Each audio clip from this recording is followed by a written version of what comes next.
Hello दोस्तों, स्वागत है आप सभी का प्रयास एजुकेशन प्लेटफॉर्म पर। और मैं विनय देशमुख आप सभी का तहे दिल से स्वागत करता हूं। तो आइए बच्चों, आज हम पढ़ते हैं दो चर वाले रैखिक समीकरण युग्म अध्याय 3 के कुछ महत्वपूर्ण क्वेश्चन। इसके पहले हमने अध्याय 2 का वीडियो डाला था। उम्मीद है आप सभी लोगों ने उस वीडियो को अच्छे से देखा होगा और वहाँ के हर क्वेश्चन को अच्छे से समझा होगा। और आप लोग वहाँ के सभी क्वेश्चन प्रैक्टिस करके जरूर जाएगा। तीन एग्जाम में वहां से क्वेश्चन आएंगे। ठीक उसी प्रकार हम लेते हैं आज दो चर वाले रैखिक समीकरण युग्म के कुछ महत्वपूर्ण प्रश्न। आइए बच्चों, सबसे पहले हम जान लेते हैं कि दो चर वाला जो रैखिक समीकरण युग्म होता है वो कैसे होता है। इसका एक मानक रूप होता है जिसको हम लिखते हैं a x plus b y plus c बराबर 0।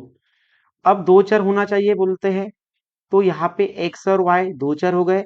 और किसी भी बहुपद की चर पद की अधिकतम घात एक होना चाहिए, उसे हम रैखिक समीकरण बोलेंगे। तो यहाँ पे देखो, दोनों चर की घात क्या है, एक है। कोई घात नहीं, मतलब एक की घात है। तो ये हो जाएगा हमारा दो चर वाला रैखिक समीकरण। अब यहाँ पे जैसे कि देख रहे होंगे आप इस सारणी में, तो यहाँ पे एक समीकरण दिया हुआ है। क्या दिया है? a-2y बराबर 0। और दूसरा समीकरण दिया है 3x प्लस 4y माइनस 20 बराबर 0। तो यहाँ पर कुछ एक चीज बताऊंगा मैं मानक रूप में। एक हम लिखते हैं मानक रूप में a1x plus b1y plus c1 बराबर 0। ठीक उसी प्रकार हम दूसरा समीकरण लेंगे। यहाँ पे a2x plus b2y plus c2 बराबर 0। तो यहाँ पे a1 का मान यहाँ पे x का गुणक हो जाएगा, यहाँ पे b1 का मान y का गुणक हो जाएगा, और यहाँ पे c कुछ नहीं दिया, मतलब 0 हो जाएगा। ठीक उसी प्रकार a2 का मान क्या हो जाएगा 3, b2 का मान क्या हो जाएगा 4, और c2 का मान हो जाएगा 20। तो इसको आगे हम सॉल्व करेंगे। तो सबसे इंपॉर्टेंट हमारे पास समझने के लिए क्या है, ये है। यहाँ पे देखो लिखा हुआ है a1/a2 not equal to b1/b2। कहने का मतलब है कि हम इस समीकरण को जब लेंगे और सॉल्व करेंगे, तो यहाँ पे देखो a1/a2 का मान 1/3 है, और b1/b2 का मान क्या है -2/4। तो ये दोनों मान अलग अलग है, इसलिए क्या हो जाएगा नॉट इक्वल टू। और जब भी a1/a2 not equal to b1/b2 आएगा, तो जो रेखाएं होगी वो एक दूसरे को क्या करेगी, प्रतिच्छेद करेगी। प्रतिच्छेद करेगी मतलब कुछ इस तरीके से प्रतिच्छेद करेगी। और जब भी रेखाएं प्रतिच्छेद करती है तो केवल एक हल होता है, एक हल होता है। और आके जो रेखाएं रहेंगी या जो वो युग्म जो रहेगा वो क्या रहेगा, संगत युग्म रहेगा। क्या ये रहेगा, संगत युग्म रहेगा।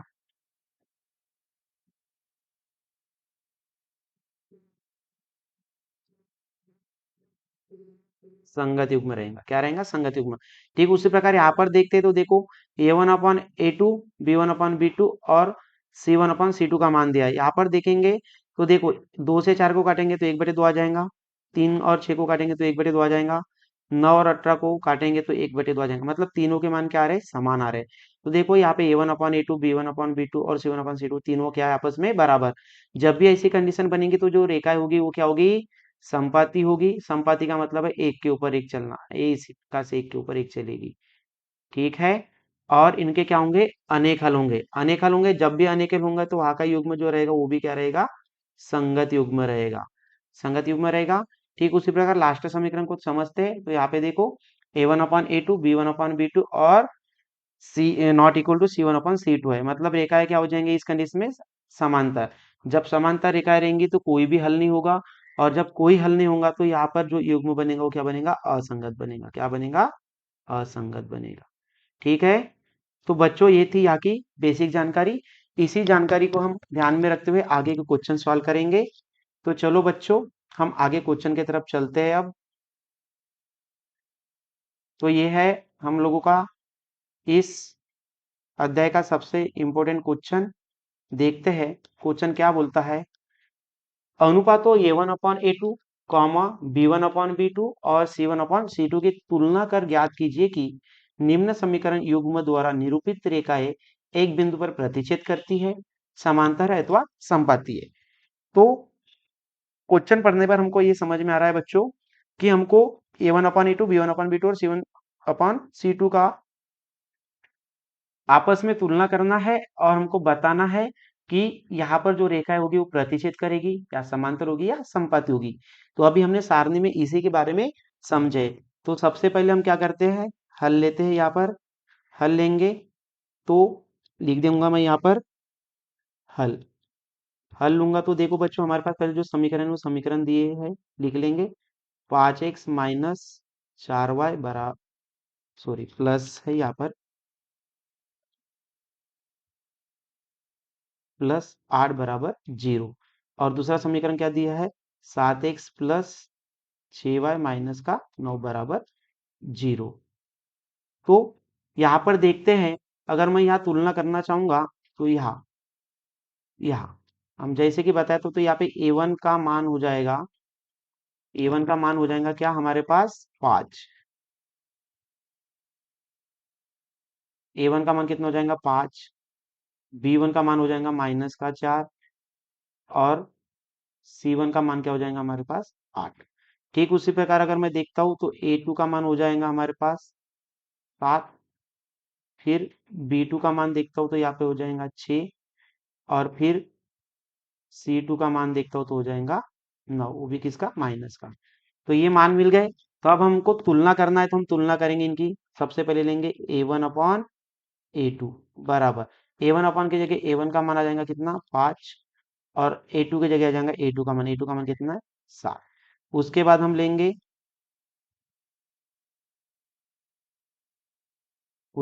लेंगे, पहले इसको मैं, अब a1 अपॉन a2 हो गया। अब निकालेंगे b1 अपॉन b2। तो b1 अपॉन b2, b1 का मान कितना है माइनस का 4 बटे b2 का मान कितना हो जाएगा 6। यहाँ पर देखते तो दोनों मान क्या आ रहे हैं, असमान आ रहे हैं, आपस में बराबर आ रहे हैं क्या, नहीं। जब दोनों मान असमान आ जाएंगे तो हमको इसका आगे सवाल नहीं करना, हम यहाँ पे डायरेक्ट लिखेंगे a1 upon a2 not equal to b1 upon b2। और जब भी ऐसी कंडीशन बनती है तो हमारी जो समीकरण द्वारा निरूपित रेखा रहेंगी वो क्या रहेंगी, एक बिंदु पर प्रतिच्छेद करेंगी। क्या करेगी, एक बिंदु पर प्रतिच्छेद करेगी। ये हो जाएगा हमारा इसका आंसर। तो बच्चों, उम्मीद है आपको ये क्वेश्चन समझ में आया होगा। अब हम चलते हैं नेक्स्ट क्वेश्चन के तरफ।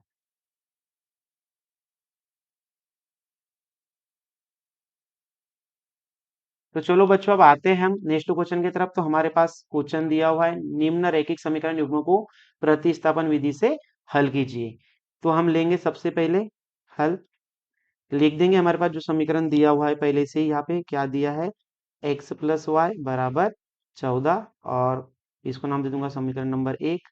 दूसरा समीकरण दिया है x माइनस वाई बराबर 4, इसको नाम दे दूंगा समीकरण नंबर 2। अब यहाँ पे हम लेते हैं समीकरण 1, तो लिख देंगे यहाँ पे समीकरण 1 से। समीकरण 1 लेते हैं तो यहाँ पे x रखूंगा जैसे का वैसा, 14 भी रहेगा जैसे का वैसा। ये जो प्लस का y है उसको मैं पक्षांतर कर दूंगा तो उधर जाके हो जाएगा माइनस का y, y हो जाएगा और माइनस का, इसको नाम दे दूंगा मैं समीकरण नंबर 3। अब क्या करेंगे, इस x के मान को समीकरण नंबर 1 लिए तो हम भी कहा रख देंगे समीकरण 2 में रखने पर,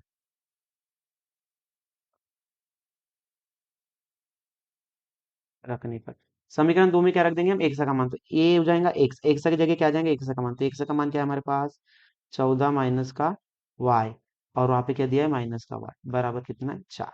आगे चलते हैं, ये माइनस और ये माइनस, माइनस माइनस प्लस, तो ये दोनों हो जाएंगे जुड़ जाएंगे। तो एक वाई और एक वाई जुड़ के क्या हो जाएगा 2 वाई। और यहाँ पे माइनस है तो यहाँ पे भी क्या आएगा माइनस। और ये 4 रहेगा जैसे का वैसा। 14 को इधर पक्षांतर कर दूंगा तो इधर आके हो जाएगा माइनस का 14। तो ये माइनस 2y बराबर प्लस माइनस माइनस, तो 14 में से 4 जाएंगे तो कितना बचेगा 10। और बड़ी संख्या आगे माइनस है तो यहाँ पे भी माइनस। तो हम आगे चलते हैं अब इस क्वेश्चन को सॉल्व करने के लिए। तो देखो, अब ये y रहेगा जैसे का वैसा, y के साथ जुड़ी संख्या जाएंगी इधर बटे के नीचे जाएगा। तो हमारे पास यहाँ पे क्या है माइनस का 10 बटे माइनस का 2, माइनस से माइनस गया और 2 से 10 को काट देंगे तो y बराबर कितना आ जाएगा हमारे पास 5। तो बच्चों y का मान हमें मिल चुका है। अब क्या करेंगे, इस y के मान को समीकरण नंबर 3 में रखने पर समीकरण 3 में रखेंगे। आप कोई भी समीकरण में रखोगे तो आंसर सेम ही आएगा, लेकिन हम समीकरण 3 में रखते हैं। समीकरण 3 है x बराबर 14 और यहाँ पे क्या है माइनस y की जगह क्या आ जाएगा 5। तो x बराबर कितना आ गया हमारे पास 9। तो हम यहाँ लिखेंगे, अतः समीकरण का अभिष्ट हल x बराबर 9 तथा y बराबर 5 होगा। ये था बच्चों हमारा क्वेश्चन का आंसर। इस तरह से आपको भी सॉल्व करना है। चलो बच्चों अब हम चलते हैं हमारे नेक्स्ट क्वेश्चन की तरफ। ये आ गया हमारा नेक्स्ट क्वेश्चन। बहुत ज्यादा आईएमपी क्वेश्चन है बच्चों, इसको थोड़ा ध्यान से समझिएगा। सबसे ज्यादा इंपॉर्टेंट क्वेश्चन है ये। तो क्वेश्चन पढ़ लेते हैं। सबसे पहले क्या बोलता है हमारे पास, 2x + 3y बराबर 11 और 2x - 4y बराबर -24 को हल कीजिए और इसमें m का वह मान ज्ञात कीजिए जिसके लिए y बराबर mx + 3। तो बच्चों सबसे पहले हमको इसको सॉल्व करना पड़ेगा। अब यहाँ पे कोई विधि नहीं दिया है तो हम इसको प्रतिस्थापन से सॉल्व कर लेंगे या फिर विलोपन से। तो बच्चों हम करेंगे इसको प्रतिस्थापन से सॉल्व। ओके, सबसे पहले लिखेंगे हम हल। हल लिखेंगे और जो समीकरण दिए सबसे पहले समीकरण भी लिखना है। समीकरण लिख दो, 2x + 3y बराबर 11। ये हो जाएगा समीकरण नंबर 1। दूसरा समीकरण हमारे पास दिया है 2x - 4y बराबर -24। ये हो जाएगा हमारा समीकरण नंबर 2। अब हम इसको सॉल्व करने के लिए लेंगे समीकरण 1। यहाँ पे लिख दूंगा मैं समीकरण 1 से। समीकरण 1 से लेते हैं तो क्या हो जाएगा, 2x रहेगा जैसे का वैसा 11 और ये 3y को इधर पक्षांतर कर देंगे। पक्षांतर करेंगे तो चिन्ह बदलेंगे तो इधर आ जाएगा प्लस का है तो 3y। ओके, फिर x रहेगा जैसे का वैसा 11 - 3y भी जैसे का वैसा। इसके साथ गुना में जुड़ी संख्या आ जाएंगी बट्टे के नीचे। ये हो जाएगा हमारा समीकरण नंबर 3। अब ये x के मान को समीकरण 2 में रख देंगे। किस में रख देंगे, समीकरण 2 में। समीकरण 2 में रखने पर समीकरण 2 में रखते हैं तो समीकरण 2 लिखते हैं। पहले हमारे पास क्या है 2, बाद में क्या है x। तो x की जगह x का मान आ जाएगा। क्या है x का मान 11 - 3y बटे 2, ब्रैकेट बंद हो जाएगा यहाँ पर। और ये क्या है फिर माइनस, फिर कितना है 4y बराबर -24। तो बच्चों ये 2 से 2 यहाँ पे क्या हो जाएगा कैंसल। आगे हम इस क्वेश्चन को सॉल्व करेंगे तो देखते हैं हमारे पास क्या बच रहा है। अभी बच रहा है 11 - 3y, सॉरी बराबर नहीं है यहाँ पे, 3y माइनस कितना है यहाँ पे 4y बराबर कितना है -24। ये माइनस और ये माइनस हो जाएगा प्लस, ये जुड़ के हो जाएगा हमारे पास -7y बराबर -24। इस 11 को इधर पक्षांतर करूंगा तो उधर प्लस है तो इधर आके हो जाएगा -11। ये -7y जैसे का वैसा, माइनस माइनस क्या हो जाएगा जुड़ जाएगा। जुड़ के कितना हो जाएगा 24 और 11 35। ये आ जाएगा 35। बड़ी संख्या के आगे माइनस है तो यहाँ पे भी माइनस। ये माइनस से ये माइनस हो जाएगा यहाँ पर कैंसिल।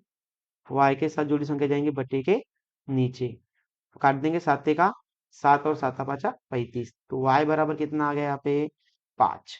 अब y बराबर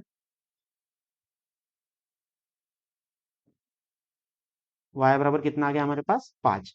अब क्या करेंगे, ये y के मान को रख देंगे हम समीकरण नंबर 3 में। y के मान को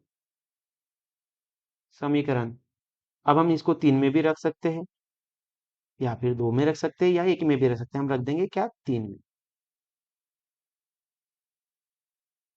रखने पर। तो रखेंगे तो क्या होगा, 1 से जैसे का वैसा बराबर 11 जैसे का वैसा -3 जैसे का वैसा। y के जगह क्या आ जाएगा 5 बटे कितना है 2।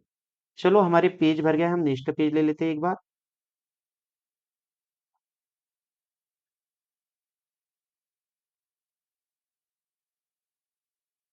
चलो बच्चों, तो अभी हमारे पास जरूरत का ये है, तो हम इसको एक बार इरेज कर लेता हूँ मैं इसको, ये पेज को। हमने लास्ट बार मान रखे थे, तो हमारे पास क्या मान था बच्चों? हम देखेंगे तो हमारे पास क्या था? एक्स बराबर 11 - 3 और वाई की जगह क्या था? 5/2। तो अब इसको एक से बराबर देखो, 11 रहेगा जैसे का वैसा, -3 × 5 = 15 बटे कितना हो जाएगा? 2। तो एक से बराबर क्या आएगा हमारे पास? 15 में से 11 जाएगा तो -4/2। 2 से काट देंगे तो एक से बराबर कितना आ जाएगा? -2 आ गया। अभी हमने इस समीकरण को हल किए तो हमको इसके हल मिल गए, तो यहाँ पे लिखेंगे अतः समीकरण के हल x बराबर -2 तथा y बराबर हमारे पास कितना आ गया था? 5। ठीक है। अब हमको क्वेश्चन में आगे और एक दिया था। क्वेश्चन में क्या दिया था? जो दिया था मैं लिख देता हूँ। चूंकि चूंकि में हमको दिया था उसने ज्ञात करने के लिए y बराबर mx प्लस का 3, और हमको बोला है कि यहाँ पे m का मान बताना है। तो हम क्या कर देंगे, यहाँ पे x और y का मान दिया है, तो यहाँ पे x और y का मान रख देंगे। y का मान कितना है? 5, तो यहाँ पे आएगा 5। m जैसे का वैसा, x की जगह x का मान -2 प्लस 3, आगे 5 रहेगा जैसे का वैसा। इस 3 को इधर पक्ष अंदर करूंगा तो आ जाएगा -3 बराबर प्लस माइनस माइनस, और यहाँ पे आ जाएगा 2m। अब आगे इसको और करेंगे सॉल्व, तो देखते हैं 5 में से 3 जाएंगे तो बच जाएगा 2 बराबर -2m। ये m के साथ जुड़ी संख्या जाएंगी बटे के नीचे, क्या है? -2। ये 2 से 2 कट जाएगा, तो m बराबर आ जाएगा -1। ये था हमारे क्वेश्चन का इस तरह से आंसर। उम्मीद है बच्चों आपको क्वेश्चन अच्छे से समझ में आएंगे।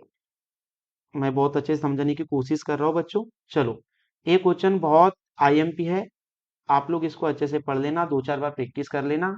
आपके तीमा एग्जाम में भी आने की संभावना है और बोर्ड में भी। चलो बच्चों, आप चलते हैं हम नेक्स्ट क्वेश्चन की तरफ।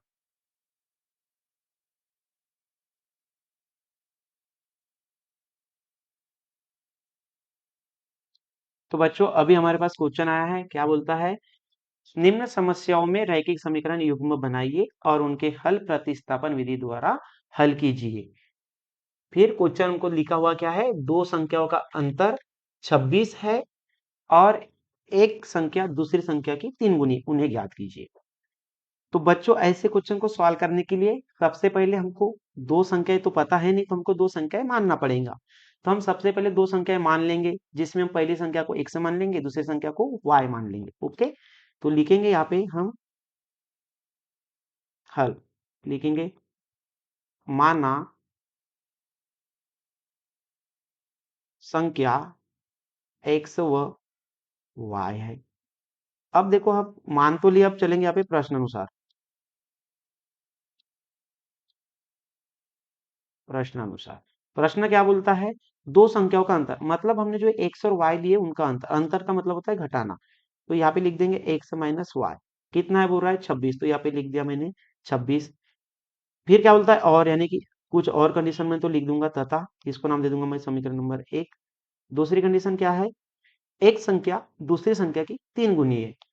एक संख्या क्या है? दूसरी संख्या की 3 गुनी। तो एक संख्या कौन सी होगा मेरी? x, और किसकी 3 गुनी है? दूसरी संख्या की, तो 3 का गुना कर दूंगा y के साथ। ये हो जाएगा हमारा समीकरण नंबर। यहां से सॉल्व करने के लिए x के मान को समीकरण नंबर 1 में रखने पर, समीकरण 1 में रख देंगे तो x की जगह क्या आ जाएगा? 3y माइनस कितना है? y बराबर कितना है? 26। तो 3y में से 1y जाएगा तो बचेगा कितना? 2y बराबर कितना है? 26। y के साथ जोड़ी संख्या जाएंगी 26 के बटे में, ये 2 1 2, और इसको काट देंगे तो कट जाएगा 13 बार। आगे चलते हैं, तो हमारे पास देखते हैं कि y बराबर हमको कितना मिल गया? 13। अब y का मान तो मिल गया हमको, x का मिला है क्या? नहीं। तो क्या करेंगे? इस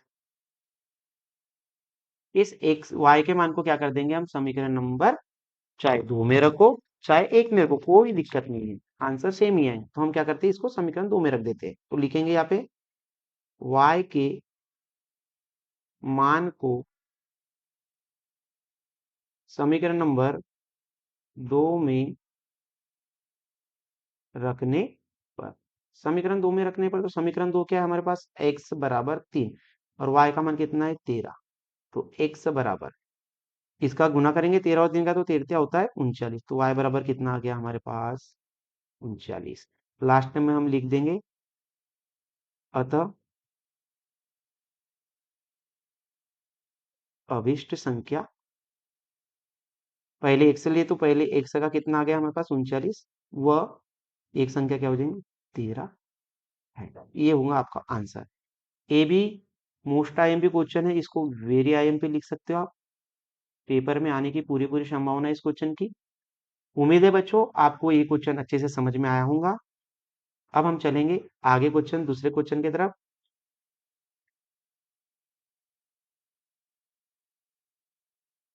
तो बच्चों हम आते हैं दूसरे क्वेश्चन की तरफ। तो दूसरा क्वेश्चन क्या बोलता है हमारे पास, निम्न समीकरण के युग्म को विलोपन तथा प्रतिस्थापन विधि से हल कीजिए, कौन सी विधि अधिक उपयुक्त है, ये भी बताना है। तो बच्चों इस क्वेश्चन को जब पेपर में आएगा तो या तो प्रतिस्थापन से पूछेगा या तो इसको विलोपन से पूछेगा। आपको किसी एक विधि से बनाना है। अभी तक हमने प्रतिस्थापन से ही सॉल्व करते आ रहे हैं, तो हम इस क्वेश्चन को विलोपन विधि से सॉल्व करेंगे। मैं प्रतिस्थापन से आपको नहीं समझाऊंगा इस क्वेश्चन को। प्रतिस्थापन से आप करके देख लेना बच्चों, ये भी क्वेश्चन आपके एग्जाम पॉइंट ऑफ व्यू से इंपॉर्टेंट है। तो चलो बच्चों हम चलते हैं हल की तरफ। सबसे पहले लेंगे हल। हल है तो सबसे पहले हल करने के बाद हम लिखेंगे जो दिए गए समीकरण। तो समीकरण क्या दिया है, 3x प्लस 4y बराबर 10, ये हो जाएगा हमारा समीकरण नंबर 1। और 2x माइनस 2y बराबर 2, ये हो जाएगा हमारा समीकरण नंबर 2। तो बच्चों इसको हम विलोपन विधि से सॉल्व करेंगे, तो यहाँ पे लिखना भी पड़ेगा हमको, लिख देंगे विलोपन विधि। अब बच्चों विलोपन विधि से जब भी हम किसी क्वेश्चन को सॉल्व करते हैं, तो विलोपन विधि का मतलब होता है किसी पद को विलुप्त करना, किसी को विलुप्त करना। कहने का मतलब है कि हमारे पास जो ये समीकरण दिए हुए हैं दोनों, इसमें से किसी एक पद को हमको विलुप्त करना पड़ेगा। तो इन पदों को विलुप्त करने के लिए हमको समीकरण एक में इस 2 से गुना करना है और समीकरण 2 में इस 3 से। यदि हमको x का मान विलुप्त करना है तो x के गुणांक से गुना करना है, यदि y का करना चाहेंगे तो y के गुणांक से गुना करना पड़ेगा। तो बच्चों मैं यहाँ पर x के पद को विलुप्त करूंगा, तो x के पद को विलुप्त करने के लिए ये जो 2 दिख रहा है, इस 2 का गुना करेंगे इस पूरे समीकरण में और इस 3 का गुना करेंगे इस समीकरण में। तो इसको लिख भी देंगे बच्चों, कैसे लिखेंगे हम यहाँ पर, या लिख देंगे समीकरण 1 में 2 का तथा समीकरण 2 में 3 का गुना करने। अब गुना कर देंगे, तो चलो बच्चों यहाँ पे 2 का गुना करेंगे 3 में, तो 2 तिया कितना हो जाएगा 6x हो जाएंगे। कितना हो जाएगा 6x, प्लस है तो प्लस, फिर 2 का करेंगे 4 में तो 2 चौके 8y, फिर बराबर, और 10 में करेंगे तो कितना हो जाएगा 20। फिर समीकरण 2 में किसका गुना करें, 3 का, तो कर दो 3 दूनी 6x, माइनस है तो माइनस 3 दूनी फिर से 6y, फिर बराबर, और 3 दूनी फिर से कितना आ जाएगा 6। मतलब यार सभी जगह। अब देखो बच्चों विलुप्त करने के बाद दोनों के मान क्या आ गए समान। यहाँ पर हम लिखेंगे घटाने पर, घटाने, अरे लिखना ही है बच्चों, जब घटाने पर लिखेंगे हम यहाँ पर, तो यहाँ पे घटाने का चिन्ह भी आएगा, तो यहाँ पे लगा देंगे माइनस का चिन्ह हम। अब यहाँ पे देखो माइनस का चिन्ह ले रहा हूं मैं। अब ये माइनस और ये माइनस दिख रहा है इसके सामने, तो माइनस माइनस माइनस क्या हो जाएगा प्लस, तो यहाँ पे चिन्ह कौन सा आएगा प्लस, और यहाँ पे क्या आएगा माइनस। अब बच्चों जो ये 6 के आगे पहले चिन्ह दिए है, इन चिन्हों को ध्यान में नहीं देंगे, हम जो नए चिन्ह लिखे हैं उन चिन्हों को ध्यान पे देंगे। तो ये देखो ऊपर संख्या प्लस में है, ये माइनस, प्लस माइनस माइनस, तो ये 6 से कट जाएगा। यहाँ पे प्लस और यहाँ पे प्लस देखते तो प्लस प्लस प्लस हो जाएगा, संख्या जुड़ेंगी 8 और 6 को जोड़ेंगे तो कितना हो जाएगा हमारे पास 14y बराबर। अब प्लस और माइनस माइनस, मतलब 20 में से 6 जाएंगे तो कितना आएगा 14 आएगा। अब हम इस क्वेश्चन को आगे सॉल्व करने जाएंगे, तो देखते हैं। ये y रहेगा जैसे का वैसा, ये 14 भी रहेगा जैसे का वैसा, इसके साथ गुना में जुड़ा 14 जाएगा इसके बट्टे के नीचे 14। 14 से 14 कट जाएगा एक बार, तो y बराबर कितना आ जाएगा हमारे पास 1। अब यहाँ पर y का मान कितना मिल गया हमको 1। अब क्या करेंगे, हमको y का मान मिल गया लेकिन x का मान पता है क्या, नहीं। तो इसके मान को पता करने के लिए क्या करेंगे, हम समीकरण 1 में इस y के मान को रख देंगे। तो लिख देंगे यहाँ पे समीकरण 1 में y का मान रखने पर, समीकरण 1 में रख रहे तो समीकरण में 3 एक से जैसे का वैसा, प्लस 4 है तो 4, ए y की जगह y का मान आ जाएगा 1 बराबर कितना है 10। तो ये 3 एक से रहेगा जैसे का वैसा, प्लस 4 का 4 बराबर कितना है 10। 3 एक से जैसे का वैसा, ये 4 को इधर पक्ष अंदर करूंगा तो आ जाएगा -4। तो 3x बराबर कितना हो जाएगा हमारे पास, 10 में से 4 जाएगा तो 6। चलो बच्चों, अब नया पेज ना देते हुए मैं यहाँ पे सॉल्व करवा देता हूँ आप लोगों को।